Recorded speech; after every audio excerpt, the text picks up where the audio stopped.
اعوذ باللہ من الشیطان الرجیم بسم اللہ الرحمن الرحیم السلام علیکم ورحمۃ اللہ وبرکاتہ۔ تمام تر تعریفیں اللہ جل شانہ جل جلالہ کے لیے۔ میرا رب رحمان اپنی ذات میں، اپنے اوصاف میں، اپنی مہربانیوں میں، ہر بات میں یکتا ہے، وہ بے مثل ہے، بے مثال ہے۔ اللہ رب العزت کی تخلیق کردہ تمام تر اشیاء کی تعداد سے اربوں خربوں گنا زیادہ ہے۔ رحمتوں کے نزول ہوں، کرم نوازیوں کے نزول ہوں، خیر و برکت کے نزول ہوں،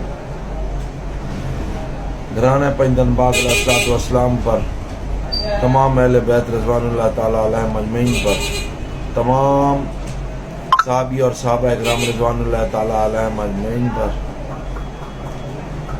رحمتیں ہوں بے حساب، تمام اولیاء اکرام رحم اللہ پر، تمام علماء حق پر۔ جتنے مسلمان اس دنیا سے چلے گئے ہیں، اللہ رب العزت کے حضور خاصگار ہوں کہ اللہ تعالیٰ تمام مسلمانوں کی بے حساب مغفرت فرمائے۔ ہم جو اس دنیا میں مہمان ہیں، ہم اپنے اللہ کی بارگاہ میں پیش ہونے والے ہیں، تمام زندہ مسلمانوں کی بھی اللہ تعالیٰ بے حساب مغفرت فرمائے، یہاں تک کہ قیامت تک آخری جو مسلمان ہو، اللہ تعالیٰ اس حد تک بھی تمام مسلمانوں کی بے حساب مغفرت فرمائے۔ اللہ رب العزت اپنے خاص فضل سے تمام مسلمانوں کو بھائی چارے، محبت اور خلوص کے ساتھ ایک دوسرے کے ساتھ مل بیٹھنے اور رہنے کے ساتھ ساتھ زندگی گزارنے کی توفیق عطا فرمائے۔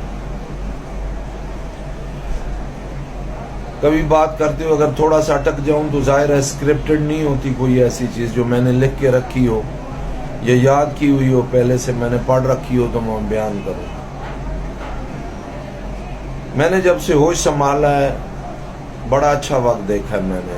سڑکیں تو کچی ہوا کرتی تھی ہمارے شہر میں، لیکن یقین مانے درختوں کی کثرت تھی شہر میں، موسم بڑے خوشگوار تھے، اور سب سے بڑی بات کہ لوگوں کے رویے بڑے خوشگوار تھے، خوش مزاج لوگ تھے، ایک دوسرے سے بڑی محبت کرتے تھے، ایک دوسرے کا بڑا لحاظ کرتے تھے، چھوٹوں کو بڑوں کا ادب اور خوف بہت ہوتا تھا، اور بڑوں کو چھوٹوں سے شرم اور حیا اور جو ہے خلوص بہت اور پیار بہت ہوتا تھا۔ تقریباً اکثریت ایک دوسرے سے جڑی ہوئی تھی، اور اس میں سے اکثریت جو تھی وہ ایک دوسرے کے ساتھ مخلص بھی تھی۔ نہ جانے کہاں بچپن میرا کھو گیا، کہاں لڑک پن آیا، کہاں بے وقوفی کے دور سے گزرا، اور کہاں جوانی کے دور سے گزرتا ہوا آج عمر کے حصے گوان پہنچا۔ اس میں بہت سی تکلیفیں اٹھائیں، میں نے بہت سی پریشانیاں دیکھی۔ مجھے اللہ سے کوئی شکوہ نہیں ہے، اسی لیے میں بیان نہیں کر رہا آپ سے کہ کون سی پریشانیاں، کیونکہ مجھے اپنے رب سے کوئی شکوہ نہیں ہے، میں اپنے رب سے راضی ہوں۔ ہاں، آج کل جو ہمارے معاشرے کی طریقہ کار ہے اور اس میں جو چیز اکثریت میں پائی جاتی ہے اور تیزی سے وہ پنپ رہی ہے، پھول پھل رہی ہے، تو وہ ہماری بد اخلاقی ہے، انسانی قدریں ختم ہوتی جا رہی ہیں۔ پہلے لوگ گھر بناتے تھے یا کوئی محفل کا اہتمام کرتے تھے یا کوئی شادی یا کوئی خوشی غمی ہوتی تھی تو سب سے پہلے لوگوں کا خیال رکھتے تھے کہ یار کسی ہمسائے کو تکلیف نہ ہو، یار آواز اونچی نہ ہو، یار ایسا معاملہ نہ ہو کہ کسی کو کوئی تکلیف آئے، سواریوں کو اس طرح کھڑا نہ کریں جو اس وقت میسر تھی کہ لوگوں کا جو ہے وہ راستہ رک جائے یا ان کے لیے باعث تکلیف ہو۔ آج جبکہ جدت آ گئی، علم تو کم ہوتا جا رہا ہے، جدت آتی جا رہی ہے، جدت میں لوگوں کے لیے سہولتیں پیدا کرنے کے بجائے تکلیفیں زیادہ بڑھا دی گئی ہیں۔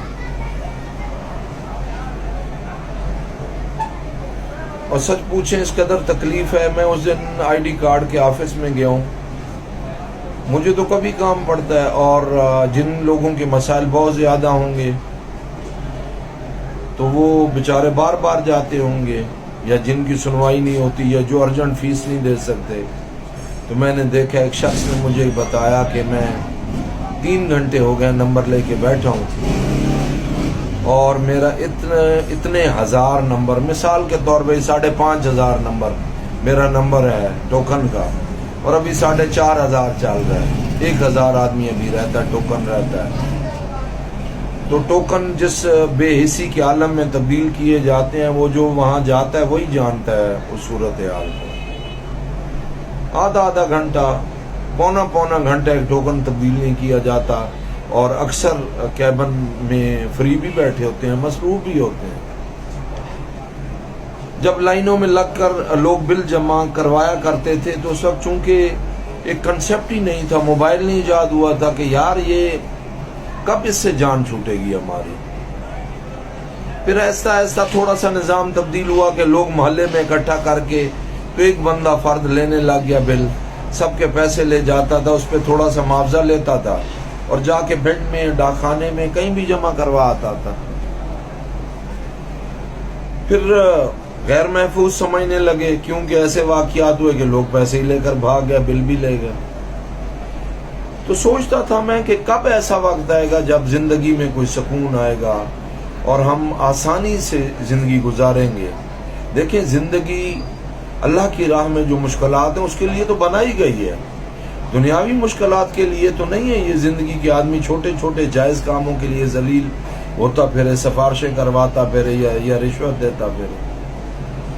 اس وقت بھی جن لوگوں کا تعلق ہوتا تھا وہ اندر جا کے بینک میں بیٹھ جایا کرتے تھے، اپنا بل جمع کروایا کرتے تھے، اور وہ لائنیں جو لگی ہوتی تھی جن میں ٹیکس پیڈ کرنے والے، ہاؤسنگ والے، اسی طرح ایکسائز ٹیکس جمع کروانے والے، بل جمع کروانے، یوٹیلیٹی والے، وہ لائنیں میں نے کم و بیش کئی 100 فٹ کی دیکھی اور کڑکتی دھوپ ہوا کرتی تھی. بڑے عجیب سا نظام تھا. تو اللہ نے چھٹکارا دیا جب سے مختلف کمپنیوں کے ایپ بنے ہیں جس پہ پیسے جمع ہو جاتے ہیں اور بلنگ جمع ہو جاتی ہے، بڑی آسانی ہوئی. لیکن ہمارے سسٹم میں ابھی تک میرا خیال ہے کہ 90% اور چیزیں وہیں کی وہیں کھڑی ہیں جن کو ماڈرنائز نہیں کیا گیا، اور ہمارے لیے وہ ذلت، عذاب، مصیبت کی شکل جو ہے وہ قائم و دائم ہے، جس میں نادرا سیر فرست ہے، ریلوے کا نظام ہے، اور اسی طرح عدالتوں کے نظام ہیں جو جیسے پیشیاں لوگ بھگتنے جاتے ہیں، تھانوں کے نظام ہیں، اور اسی طرح کے بے شمار مسائل ہوں گے. اللہ تعالیٰ محفوظ رکھے. تو پاکستان کو 75 سال مکمل ہو چکے، 76واں سال جا رہے. 2023 اگست میں 76 پورے ہو جائیں، اگست کی 14 تاریخ کو. مگر ترقی کے حوالے سے، لوگوں کی آسائش اور آسانیوں کے حوالے سے، اور بنیادی ضروریات کے حوالے سے جو ہر شخص کا حق ہے، اس سے میرا خیال ہے 90% پاکستانی ابھی تک محروم ہے. دھکے ہمارے نصیب میں لکھے ہوئے ہیں، ہمارے مقدر میں لکھے ہوئے ہیں، اور وہ اللہ کی طرف سے نہیں ہے، ہمارے اعمال کا نتیجہ اور ہمارے پر مسلط ہوئے جابرانہ نظام کا نتیجہ ہے. میں پہلے بھی کئی دفعہ کہہ چکا ہوں تو غیر سیاسی آدمی، لیکن دکھ ہوتا ہے جب میں اپنے مسلمانوں کو ذلیل ہوتا دیکھتا ہوں، اپنے ہم وطنوں کو، پاکستانیوں کو ذلیل ہوتا دیکھتا ہوں. چند بھیڑیں ہیں، 400 یا 500 کوئی ارکان اسمبلی ہوتے ہیں جو کروڑوں کو ایسے ہانکتے ہیں جس طرح بھیڑوں اور بکریوں کو ہانکا جاتا ہے. شاید ان کے ساتھ بھی کوئی نرمی ہوگی، ان کی بھی دھوپ چھاؤں، ہر کھانے پینے کا خیال رکھا جاتا ہے. ہمارا تو وہ بھی نہیں ہے. نادرا رحیم یار خان میں آپ آ کے حالت دیکھیں کبھی بھی تو رحم آتا ہے، اور رحم کے ساتھ ساتھ انسان کو اپنی بے بسی پہ رونا بھی آتا ہے کہ کاش میں کچھ کر سکتا، کاش میں کسی قابل ہوتا، کاش میں کسی کا ہاتھ بن سکتا، کاش میں کسی کے درد کو بانٹ سکتا، کاش میں کسی کی تکلیف کو کم کر سکتا. مگر افسوس غیر سیاسی آدمی بیچارہ اپنا کام نہیں کروا سکتا تو کسی کا کیا کام کروائے گا. بہت دکھی ہوں.